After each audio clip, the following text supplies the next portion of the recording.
Meus amigos, minhas amigas, um bom dia para todos nós. Bom dia! Que Deus nos abençoe em sua paz, que Jesus nos envolva com o seu amor. Eu, antes de mais nada, gostaria de agradecer pelo convite que nos foi feito para estarmos aqui nesse recanto de paz, conhecendo a tantos corações, revendo já corações queridos, visitando também amigos queridos. É para nós uma imensa alegria estarmos nesse ambiente tão acolhedor, com essa beleza de arte aqui ao nosso fundo, para que a gente possa realmente, aproveitando esse tempo que vai se aproximando, esse clima do Natal, refletir na figura inesquecível de Jesus e na sua mensagem, que é para nós o pão da vida e a luz do mundo. Que Ele, portanto, possa abençoar então a todos nós nessa nossa manhã de reflexões.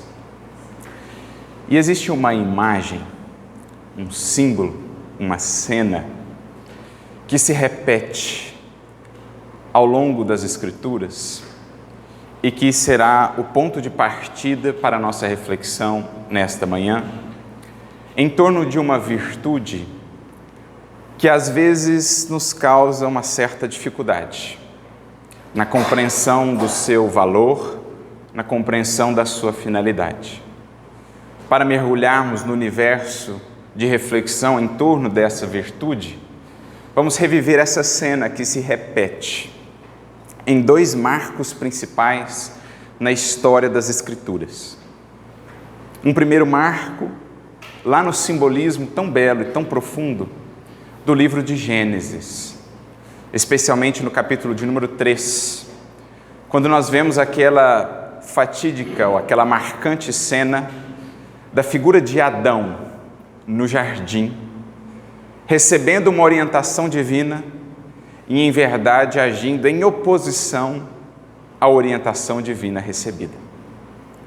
Então, nós temos como cenário um jardim, nós temos ali a criatura representada em Adão, nós temos o Criador, que é aquela voz que perpassa o jardim, jardim esse que pode ser entendido também como a própria consciência ou o planeta em que estamos, que nada mais é do que um jardim em pleno céu, um jardim móvel pelo universo sem fim. Essa é a configuração da cena: o jardim, a criatura, o Criador e a posição da criatura perante o Criador. Passados milênios, essa cena há de se repetir.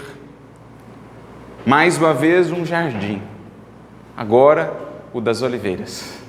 Mais uma vez uma criatura, mas não qualquer criatura. E mais uma vez a sua postura ou a sua resposta perante o Criador. Como muitos já devem ter percebido, esta segunda cena se dá pouco antes da crucificação, quando Jesus se dirige ao Jardim das Oliveiras com alguns dos discípulos, aqueles que mais comumente estavam com ele em momentos mais íntimos: Tiago, maior, João, ambos irmãos, e Pedro. Jesus se dirige para o jardim para lhe orar e preparar-se para o grande testemunho que estava por vir. E é então que a gente vê o contraste. Embora a similitude da cena, que mais uma vez nos apresenta os mesmos elementos, o jardim, a criatura e o Criador, a gente vê o contraste da postura e da posição. Porque lá em Adão, recebida a orientação para que não fizesse algo em seu próprio benefício, o que faz Adão, que não é propriamente uma personagem, mas antes um símbolo, uma figura, uma metáfora.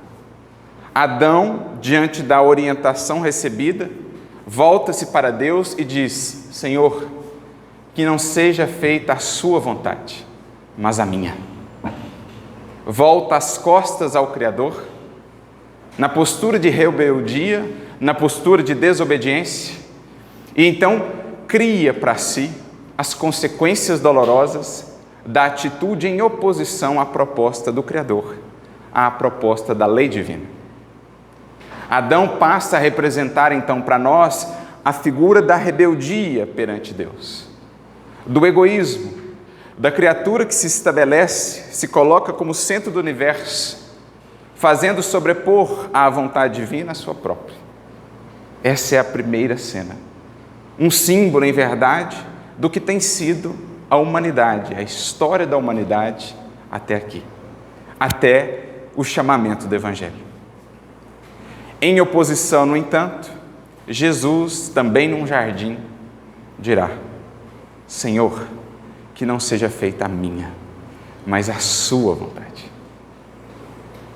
É como se nesses dois marcos nós tivéssemos justamente esse contraste, esta oposição entre a postura que geralmente temos adotado até aqui, de desobediência aos ditames conscienciais e aos convites da lei divina, e aquilo que Jesus vem então apresentar à humanidade terrestre como caminho de fato libertador e transformador de nossos destinos, apresentando-nos a perfeita fidelidade, obediência à lei divina, à lei de Deus. Jesus apresenta-nos ali o antídoto, a chave libertadora, o caminho do qual tantas vezes temos nos transviado, à custa de muitas lágrimas, de muitas dores, de muitas expiações. Jesus, naquele jardim, em expressando a perfeita, a integral fidelidade a Deus e às suas leis, define dali por diante para toda a humanidade, para todos os séculos do porvir, um único caminho de fato libertador para a criatura humana: a sua harmonização, a sua integração perfeita às leis de Deus. Em outras palavras, a sua obediência, num sentido mais profundo, perante as leis divinas. E não por acaso, é o que veremos em O Livro dos Espíritos, abrindo a terceira parte, ou o terceiro livro da obra, quando Kardec e os Espíritos vão tratar das leis divinas, ou leis naturais, leis morais. A primeira indagação que Kardec faz traz a primeira resposta, que versa exatamente sobre esta questão, sobre esta postura fundamental da criatura perante o Criador, no jardim da consciência ou no jardim da nossa existência aqui no planeta Terra. Pergunta Kardec: que se deve entender por lei natural? E os Espíritos então nos responderão: a lei natural é a lei de Deus. É a única capaz de ofertar à criatura a felicidade que almeja. Ela lhe diz o que deve fazer e o que deve deixar de fazer, e ele só é infeliz, o ser humano, quando dela se afasta. Como a dizer que na base de todas as nossas dores, expiações, lágrimas, estará em algum grau a desobediência às leis divinas ou à vontade do Criador. A postura de Adão que nós temos adotado milenarmente, quando na postura do Cristo encontraremos nós o caminho para a verdadeira felicidade.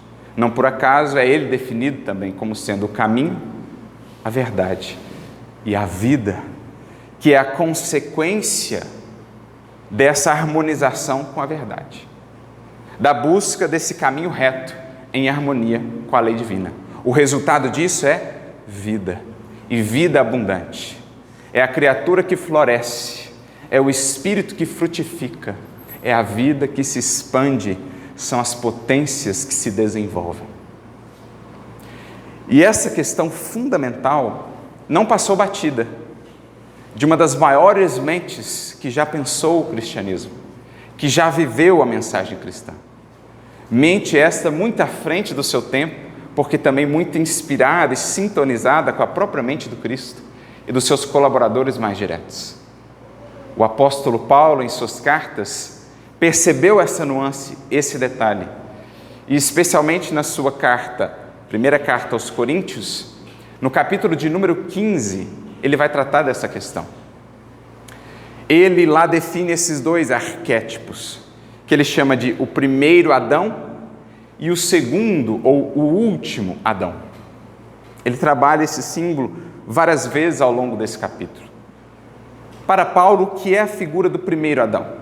Nós outros, ainda sob o domínio do egoísmo, ainda nos colocando como centros do universo, querendo dobrar Deus e as suas leis às nossas vontades ou aos nossos desejos.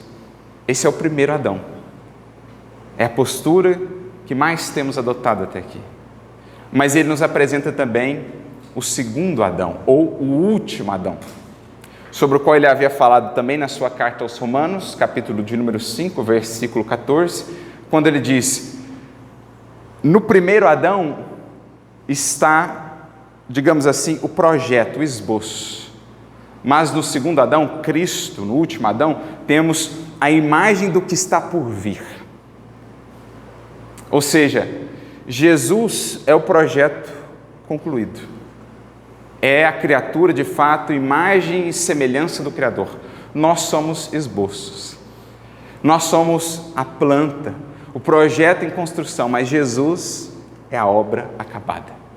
Em nós está a imagem do que um dia há de ser, mas é preciso trabalhar para que um dia o Cristo também esteja em nós, ou nós expressemos o Cristo potencial que há em todos nós.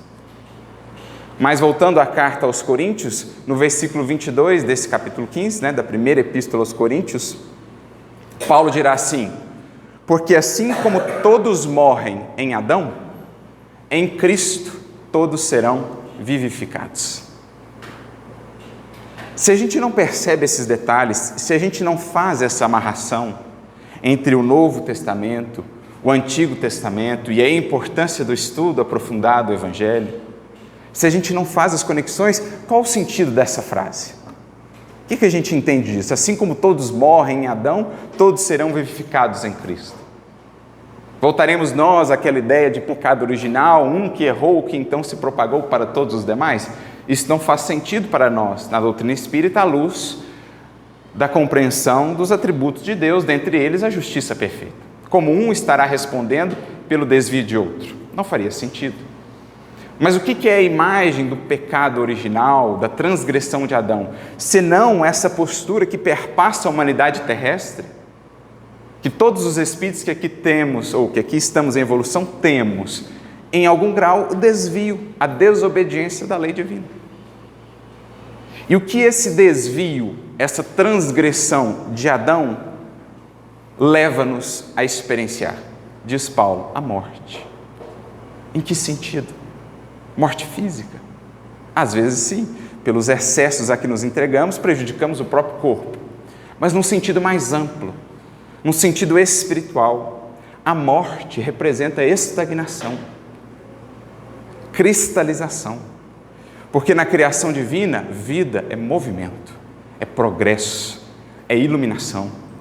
Mas toda vez que como espíritos transviamos-nos da lei divina, amarramos-nos, criamos algemas, bloqueamos possibilidades de progresso, de libertação, estacionamos em mágoas, em ressentimentos, em ilusões, que representam para o espírito essa morte espiritual, em que ele se deixa absorver pelo que é material apenas, pelas ilusões que o mantêm cativo, pelas paixões que o algemam a essas mesmas ilusões, às sensações mais inferiores, à estreiteza dos sentidos e da vida puramente material. É isso que Paulo está querendo dizer. Em Adão, isto é, na postura de desobediência à lei divina, de rebeldia, de orgulho, de culto do eu, que é o egoísmo, encontramos a morte. Porque deixamos de expandir nossa consciência, nossas percepções, nossa sensibilidade, nossas potências. Estagnamos. Mas em Cristo, acrescenta ele, todos serão vivificados. Na medida em que a criatura volta a se harmonizar à lei divina, na postura de fidelidade, o que ela descobre é vida, cada vez mais abundante. Porque se ampliam as suas percepções, a sua compreensão da perfeição das leis divinas, a sua sensibilidade para as belezas em multiformes expressões com que Deus cerca-nos os passos, a presença divina em nossas vidas de maneiras tão sutis. Tudo isso a gente começa a perceber na medida que, em Cristo, na aplicação, na vivência do Evangelho, de fato, vivemos, descobrimos-nos como espíritos, passamos a projetar o nosso olhar para além do túmulo, visando a imortalidade, a eternidade, porque isso é, na definição de Emmanuel, o viver. A vida, dirá ele, é a experiência digna da imortalidade. Enquanto vive o espírito para a matéria, para a ornamentação da personalidade apenas, ele simplesmente existe, não vive ainda. Vida é experiência digna de imortalidade. Vida é construção para a eternidade. E só em Cristo, isto é, baseados nos princípios do Evangelho, é que vamos encontrando vida. Por isso, Paulo, mais adiante neste mesmo capítulo, no versículo 45, dirá: porque o primeiro Adão é alma vivente, mas o último é espírito vivificante. Pode parecer a mesma coisa, mas há uma diferença fundamental. O primeiro Adão é alma vivente, isto é, aquela alma que vai sendo levada pela vida. É uma alma que vai sendo arrastada, é uma alma que ainda não possui vida, de fato, a jorrar, a brotar de si. É uma alma vivente que recebeu a vida, mas ainda não a produz. Ainda não retribui a vida, ainda não espalha a vida por onde passa. Ela é uma alma vivente. É como se estivesse muito cerrada em si mesma e levada pela vida. É assim que nós temos, há muitos séculos, evoluído, arrastados pela vida, batendo cabeça aqui e acolá, levando pancada aqui e acolá para ver se conseguimos reencontrar o caminho da retidão. Almas viventes. Mas em Cristo, o último Adão, somos espíritos vivificantes. São aquelas almas que por onde passam, irradiam, contagiam, envolvem, arrastam, estimulam as vidas ao seu redor. A vida de um Chico Xavier é espírito vivificante. A vida de um apóstolo Paulo é espírito vivificante.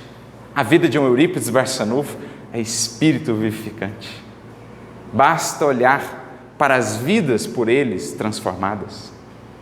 Basta olhar pelo rastro de vida e abundância espiritual que deixaram por onde passaram.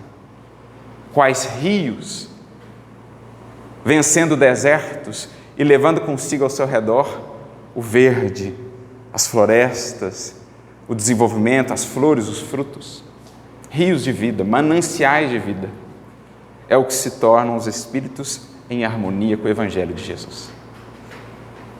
Então, olha a profundidade da visão de Paulo. Ele entendeu que Cristo, na verdade, era a reconfiguração do primeiro Adão, da postura que temos adotado sistematicamente. Jesus é o antídoto, Jesus é a oposição. Quando nós nos colocamos no centro, esperando que tudo gravite ao nosso redor, inclusive Deus, com as suas leis, Jesus coloca-se, embora sendo um Cristo, embora Espírito puro, coloca-se ele na posição de criatura, colocando acima de tudo a vontade do Criador. Porque ele, o Mestre, o Espírito puro, o que esteve envolvido na própria criação do planeta, ali coloca-se na condição de filho, dizendo: Pai, eu não consigo alcançar todos os seus desígnios, mas que seja feita a sua vontade e não a minha. Percebem a grandiosidade dessa cena que reconfigura o simbolismo do Gênesis? É isso que Paulo captou e trouxe para nós. E é o que vamos entendendo também no comentário de Emmanuel, no livro O Consolador, na questão de número 135, para a gente já ir compreendendo essa virtude-chave que está aqui em questão, em análise, que é a da obediência, ou a da fidelidade à lei de Deus, entendida no sentido mais profundo. Mas Emmanuel pergunta assim: Se o determinismo divino é o do bem, quem criou o mal? E a resposta de Emmanuel é uma das mais belas de todo o livro, O Consolador. Ele responde assim: o determinismo divino constitui de uma só lei, que é a do amor para a comunidade universal.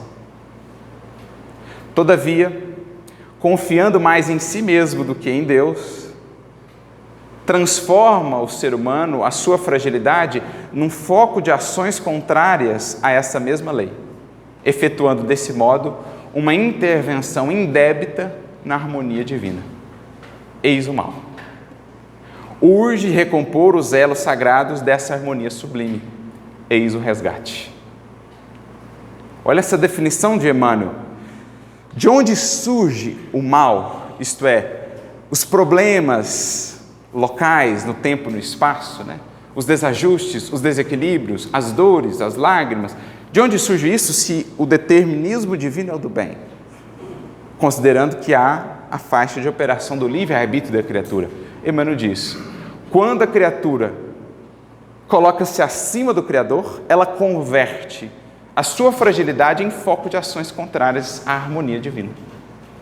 Isto é, quando, como Adão, ela diz: Senhor, que não seja feita a sua, mas a minha vontade, ela estabelece a desarmonia, que é sempre limitada no espaço e no tempo, na harmonia divina. Eis os problemas, eis as dores, eis as expiações. Urge recompor esses elos sagrados, religar, reconectar, restabelecer essa integração criatura-criador. Isso atende pelo nome de fidelidade ou obediência. Obediência às leis divinas. Porque a obediência é uma palavrinha que geralmente em nós gera certas dificuldades, porque não a compreendemos devidamente. Diz-nos o Espírito Lázaro, em O Evangelho segundo o Espiritismo, no capítulo de número 9, no item 8, que a obediência e a resignação, que são irmãs, geralmente são confundidas com a negação do sentimento e a negação da vontade. Isto é, geralmente são entendidas como virtudes, entre aspas, passivas, como uma submissão, uma subjugação irrefletida, cega, ingênua, quando na verdade, diz ele, são virtudes muito ativas, porque pede-se muito do espírito para que ele seja obediente de fato e resignado. Não é simplesmente entregar-se inerme à vida e às circunstâncias, o ser obediente e o ser resignado. Não é simplesmente, diante da experiência, não fazer nada, deixar levar-se. Não. Ser obediente e resignado é fazer tudo o que está ao nosso alcance, submetendo-nos sempre aos desígnios divinos. Então há um imenso trabalho interior do espírito para ser obediente, para ser resignado. Lembrando que na definição dele, a obediência será o consentimento da razão e a resignação será o consentimento do coração. Então, para a gente ser verdadeiramente obediente, é preciso pensar muito, refletir muito e entender que longe da lei divina não há liberdade. Então é depois de um resultado, de muito refletir, de um trabalho intenso internamente, de analisar, de amadurecer, de ponderar, que o espírito consegue ser obediente. Porque ser obediente é uma escolha. Não é simplesmente submeter-se cegamente ao que acontece, ao que o outro diz, ou mesmo ao que Deus nos propõe. Não, é refletir e entender que aquilo é o melhor caminho, que aquilo é o único caminho libertador. Ajustarmos-nos à lei divina. Assim também no plano do sentimento. É preciso ser muito livre para ser resignado, para ser obediente ao Espírito. É preciso já ter superado, conseguido sobrepor-se à força tiranizante das paixões para conseguir ser o Espírito resignado e obediente. Por causa desse imenso trabalho interior, já que são virtudes ativas. O Espírito Lázaro ainda acrescenta: o pusilânime não pode ser resignado. Assim como o orgulhoso e o egoísta não pode ser obediente.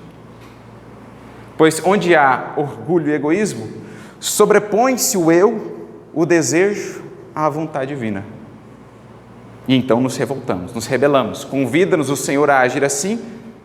O orgulho e o egoísmo, o amor próprio ferido, nos faz agir assado. Ante a ofensa, convida-nos a lei, a meditar sobre o perdão, a trabalhar internamente. Mas o orgulho não cede, diz, jamais perdoarei. Desobediência. E assim acompanha o coração, ferido, dolorido pela dor da ofensa ou da mágoa, ao invés de aceder ao convite de sensibilidade da lei divina para o amor e para o perdão, endurece-se o coração, não se resigna, revolta-se, às vezes concebe até a vingança, o revide, falta de resignação. Percebe a imensa força, o imenso trabalho que precisa o Espírito fazer para ser resignado e obediente? Muito ao contrário do que geralmente pensamos, como negação do sentimento da vontade, pelo contrário, é a afirmação de uma escolha, de um espírito consciente, de um espírito que tem feito um imenso trabalho, um imenso esforço por vencer a si mesmo. Por isso ele ainda acrescenta, Lázaro, são virtudes muito ativas porque carregam o fardo das provações que a revolta insensata faz cair ou deixa cair. Olha, revolta insensata são as duas antíteses de obediência e resignação. Porque qual é o oposto de resignação? Revolta. Qual é o oposto de obediência? Insensatez. Então, quando a gente se acumplicia com a revolta e a insensatez, a cruz, que é a nossa redenção, a prova, a experiência difícil, a gente deixa cair. A gente falha, a gente tropeça, a gente se revolta e lança para longe aquela experiência, quer fugir dela, complica ainda mais, deixa cair a cruz que seria a nossa ponte, o nosso caminho libertador. Mas, com obediência e resignação, sabemos fazer o que está ao nosso alcance, confiando no amparo divino, para levá-la Calvário acima, entendendo que ela será a nossa libertação. O parente difícil, o trabalho desafiador, a experiência dolorosa, a enfermidade que nos visite, a traição de alguém, a ofensa de uma pessoa, é a cruz, que a revolta e a insensatez lança para longe, perdendo a ocasião de crescer, de libertar-se, de encontrar mais vida. Agora, o obediente e o resignado trabalha internamente para converter ofensa em ascensão, enfermidade em humildade e resignação, dificuldade de convivência em paciência e compreensão, revés financeiro, alguma dificuldade que vivenciemos, em mais confiança, esperança e trabalho para a continuação do nosso progresso. E ele ainda conclui dizendo que Jesus foi a encarnação dessas virtudes que o mundo antigo desprezava. Mas diria que não só o mundo antigo, ainda hoje, no mundo moderno, muitas vezes, ao se falar essa palavrinha obediência ou resignação, os pelos assim até levantam. O coração fica daquele jeito, porque o orgulho ainda tem sobre nós um império muito significativo. Ainda nos associamos muito, ou representamos muito a figura do primeiro Adão, em oposição a Jesus, por não compreender efetivamente o que é a obediência. Porque sabem de onde deriva a palavra obediência? Do latim, ela é a junção de uma preposição e de um verbo. Ob audire, que significa ob é com atenção e audire é escutar. Ob audire, obediência é escutar com atenção. Já tínhamos parado para pensar nisso, que obediência é escutar com atenção?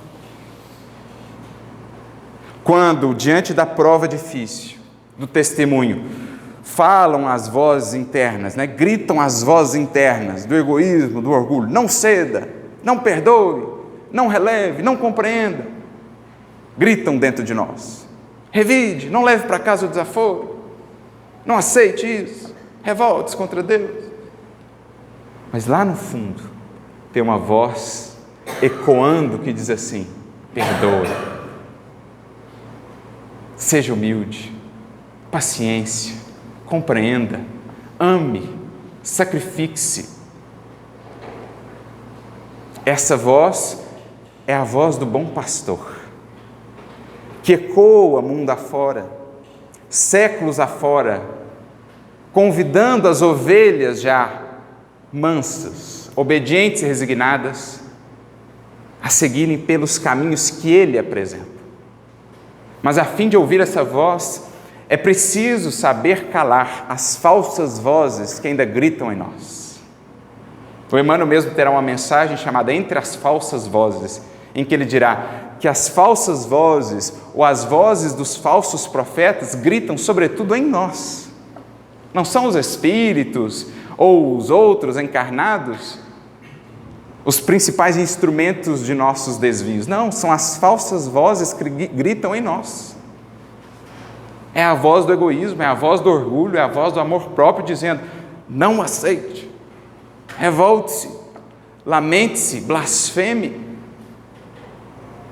Mas no fundo, aos que sabem fazer calar essas vozes da inconformação, da revolta, do orgulho, ouvirão eles a voz amena e suave do bom pastor, convidando as suas ovelhas: sigamos pela única porta legítima de libertação, a do amor, a do perdão, a da obediência à lei de Deus, a da resignação.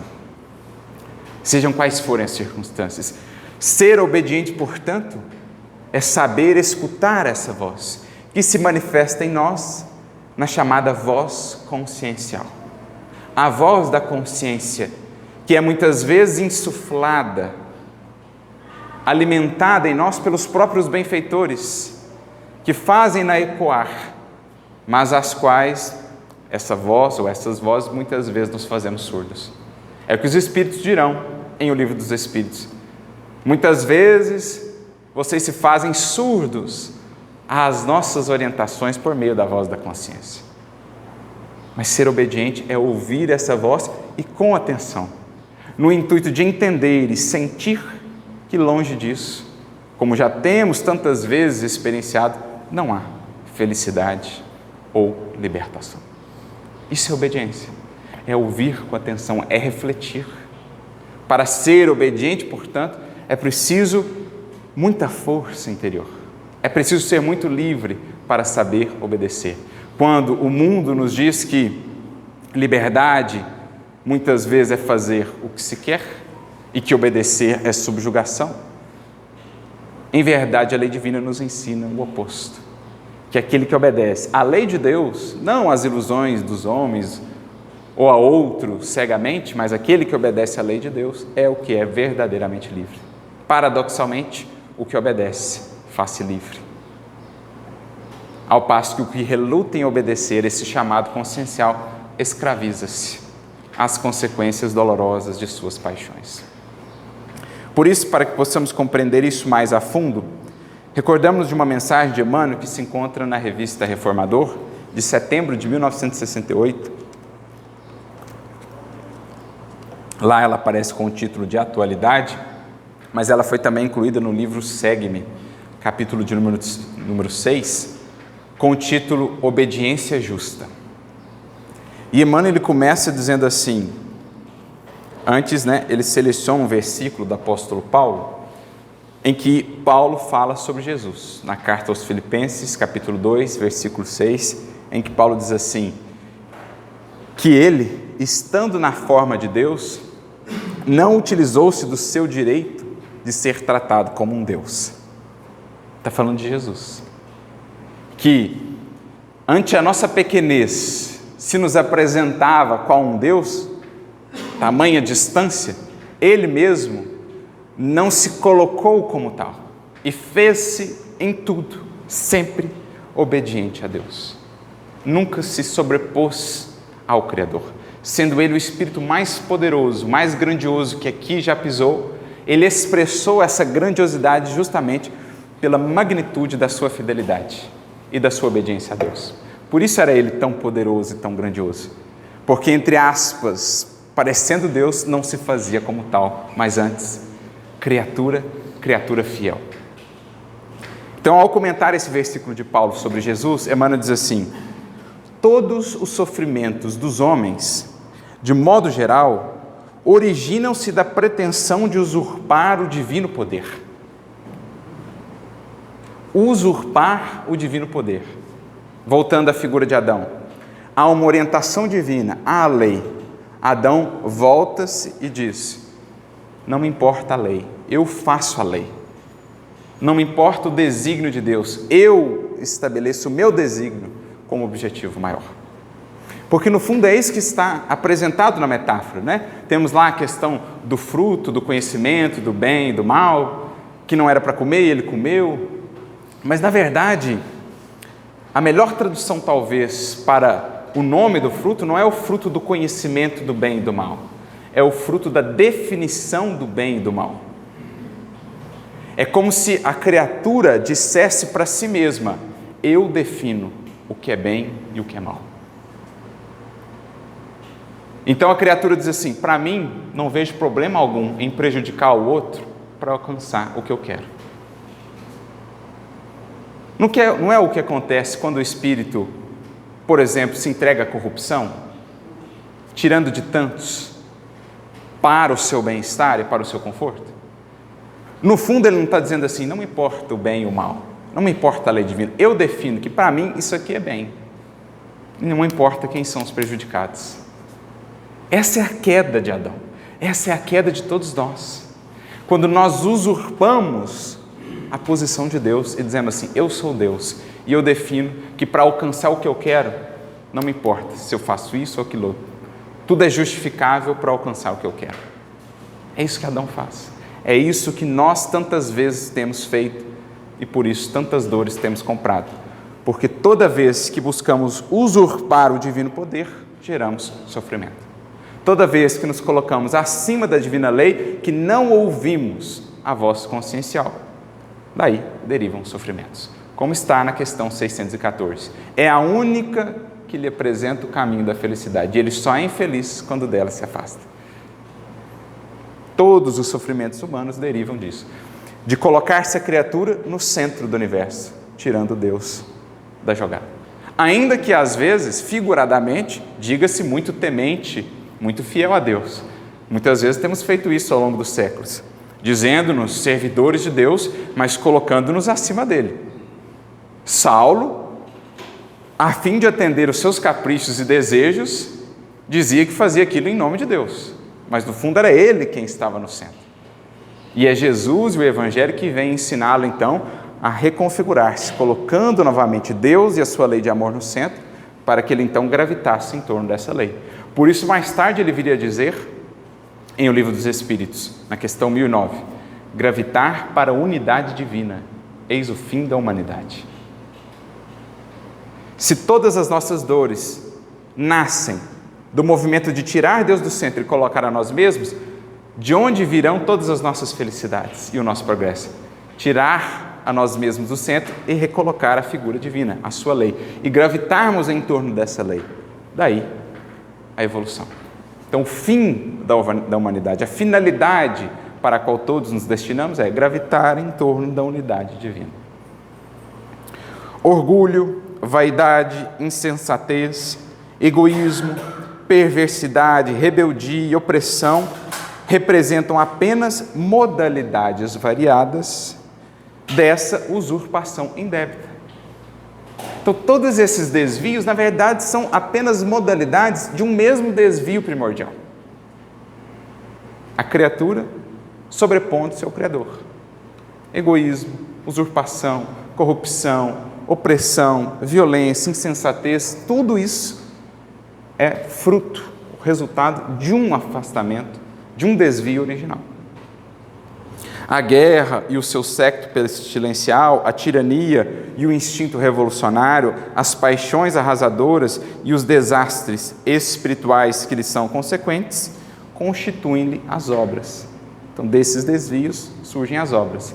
A guerra, as quedas espirituais, né? As paixões arrasadoras, tudo isso consequência dessa postura inicial de Adão. E ele ainda prossegue: na vastíssima paisagem de nossas existências, nesse jardim, né, vemos sempre a misericórdia divina e a maldade humana, a bondade celestial e a desobediência das criaturas, o Pai generoso, os filhos imprevidentes, o Deus justo, as inteligências caídas. Em tudo no planeta, a harmonia das leis do Senhor e a discórdia dos homens, a bênção providencial do céu e a rebeldia terrestre. Os contrastes que em Cristo encontrarão a solução. A reintegração da harmonia.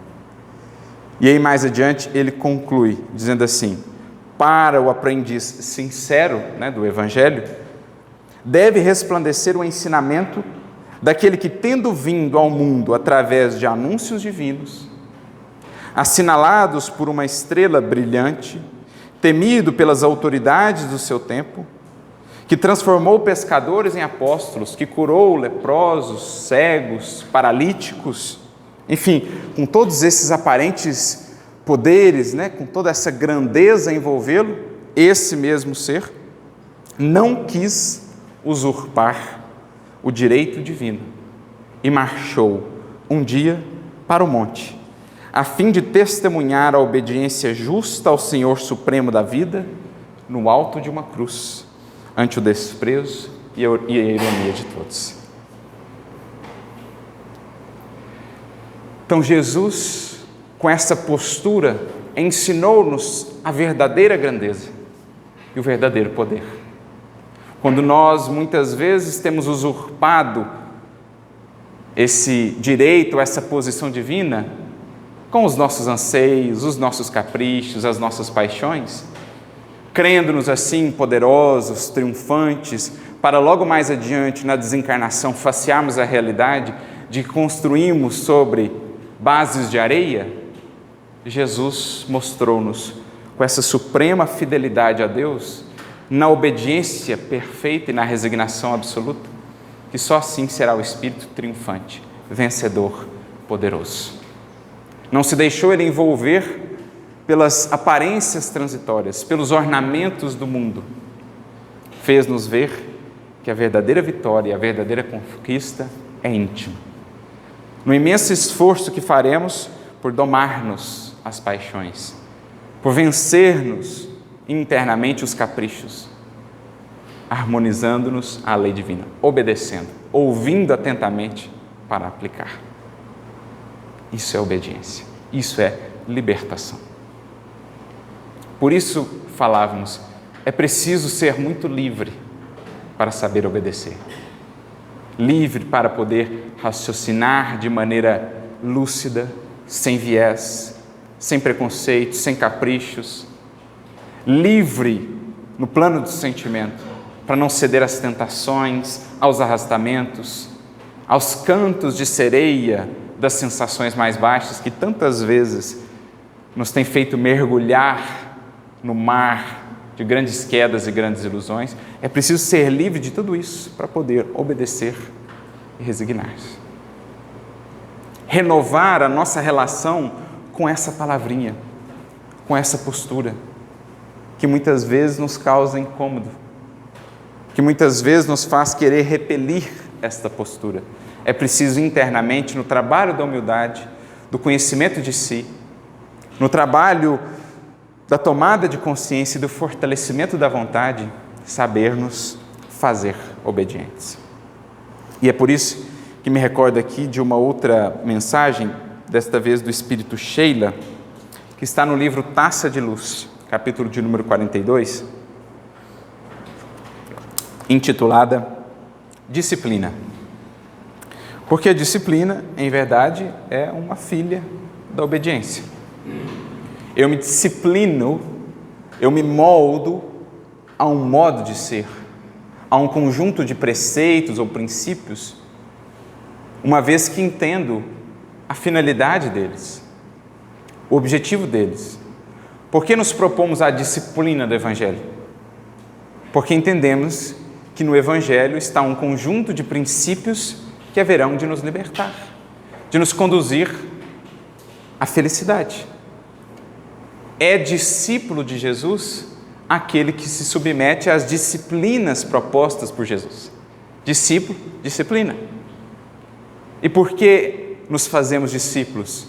Porque temos visto por muitos milênios que longe dessas disciplinas encontramos apenas a frustração, a desilusão, a dor, a lágrima, a queda, o desespero, a desesperança.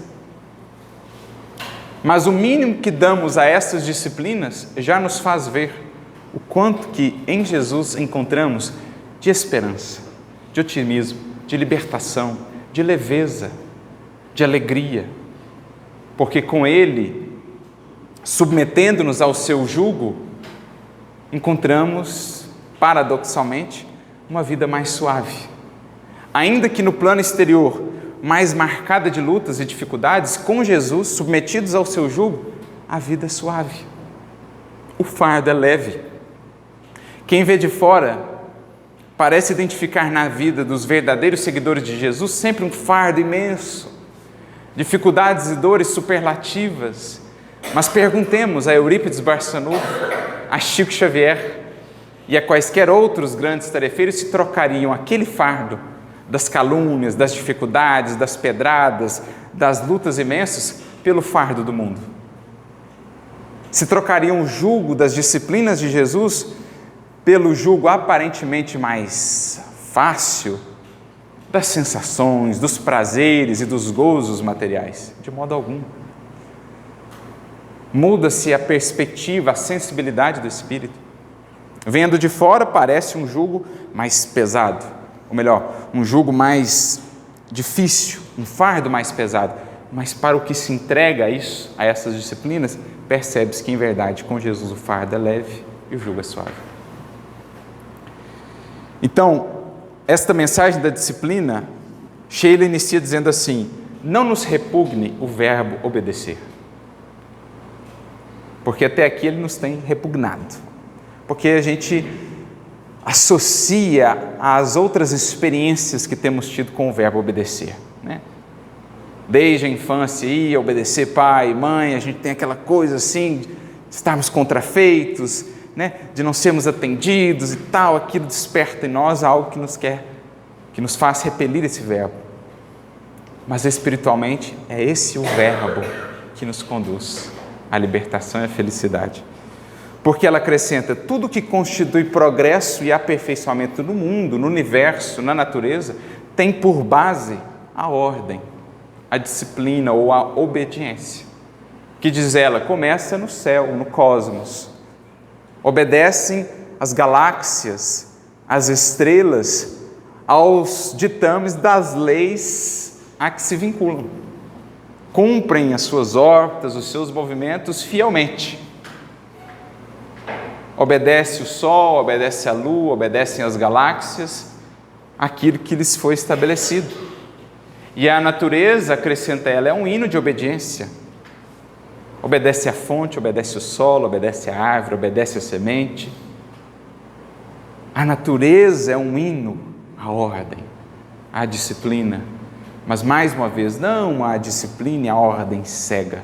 Porque nós, no plano já de seres com consciência e com livre-arbítrio, cabe-nos entender que é uma ordem, uma disciplina que tem por base a reflexão. E a análise do sentimento também, a sensibilidade. Então, tudo que diz respeito a progresso e aperfeiçoamento no mundo, no universo, tem por base a ordem e a disciplina. E aí, mais adiante, ela acrescenta, lembrando mais uma vez a figura de Jesus, né? Chamados a servir aos nossos semelhantes no espiritismo cristão, em favor de nós mesmos, saibamos cultivar a liberdade de obedecer para o bem, aprendendo e ajudando sempre. Olha que interessante, a liberdade de obedecer para o bem. Faz-me recordar o apóstolo Paulo, naquela epístola sua que é conhecida como a Epístola da Liberdade, a carta aos Gálatas. É um dos temas principais da carta. E ele diz assim: para a liberdade Cristo nos libertou. Não useis, porém, da vossa liberdade para dar ocasião à carne, mas antes servi-vos uns aos outros. O que Paulo está dizendo? Nós, no patamar em que estamos, seres humanos, espíritos com a razão já desperta, aprendemos com o Espiritismo, temos um livre-arbítrio, uma faixa de livre-arbítrio, de liberdade de ação. Só que, se nós usamos essa liberdade para vivenciar e fazer aquilo que nos escraviza, não estará sendo ela bem utilizada, concorda? Se eu uso o livre-arbítrio para viver, fazer aquilo que me prende, me escraviza, não sei, não aprendi ainda a usar a liberdade como Cristo nos ensinou a utilizá-la. É uma liberdade que não resulta em liberdade, é uma liberdade que nos leva à prisão. Porque, livres para agir, estaremos presos às consequências da ação. Se a minha ação reflete aquilo que me escraviza, as consequências dolorosas do ato infeliz, de prejudicar alguém, de me exceder, prejudicando a minha saúde, de me acumpliciar com o egoísmo, pensando só em mim, em detrimento da caridade que expande a vida e a felicidade, eu uso da minha liberdade para dar ocasião à carne, como diz Paulo na sua carta. Eu tenho a chave, mas guardo-a comigo, mantenho algemado. Ao passo que, se eu uso da minha liberdade limitada, restrita, do livre-arbítrio, para fazer aquilo que de fato há de expandi-la, aí sim há uma postura consciente, uma postura lúcida. E é a postura do espírito obediente à lei divina, do espírito resignado. Por isso Chico dizia assim: a disciplina não são as grades da prisão, ela é a chave. Geralmente vemos na disciplina ou na obediência as grades da prisão e não a chave, que é o que de fato ela é. É o que Paulo está dizendo. Para a liberdade Cristo nos libertou, porque o Evangelho é a grande chave libertadora de todo espírito. Agora, não useis dessa liberdade para dar ocasião à carne, mas antes servi-vos uns aos outros, como a dizer que o caminho do serviço, o caminho do amor, o caminho da abnegação do eu doentio é o grande caminho libertador para o espírito. É o que ela está dizendo. Chamados a servir aos nossos semelhantes, saibamos cultivar a liberdade de obedecer para o bem. Obedecer para o bem.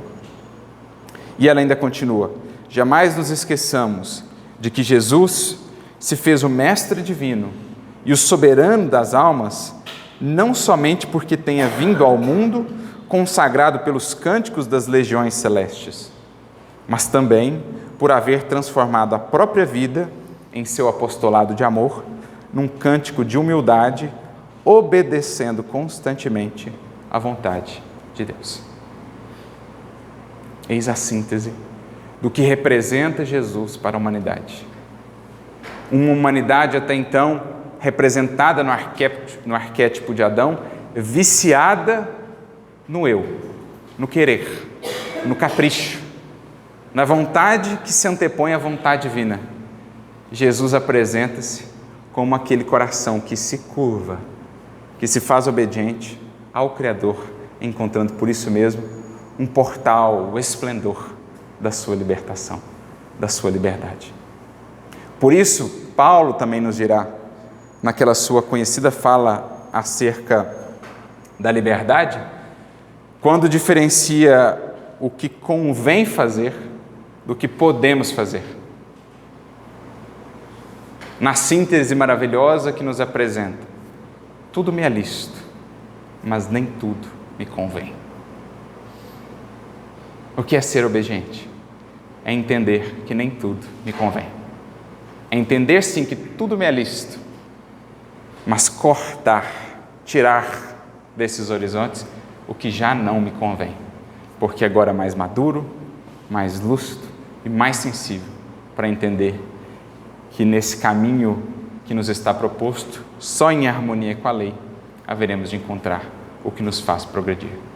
Por isso, também a fala de Paulo a sintetizar toda essa reflexão para nós, porque em Adão todos morremos, mas em Cristo, o último Adão, seremos todos vivificados.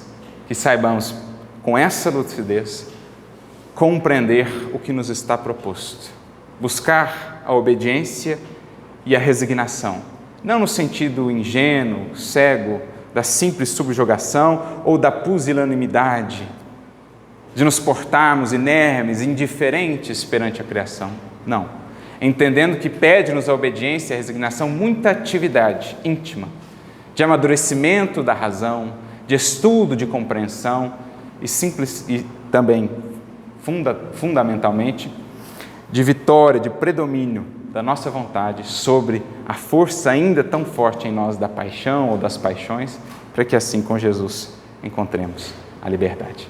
Que Ele nos abençoe, nos inspire, nos fortaleça e que possamos ouvir com atenção, fazendo-nos então fiéis corações, fiéis expressões da vontade divina no mundo e onde estivermos.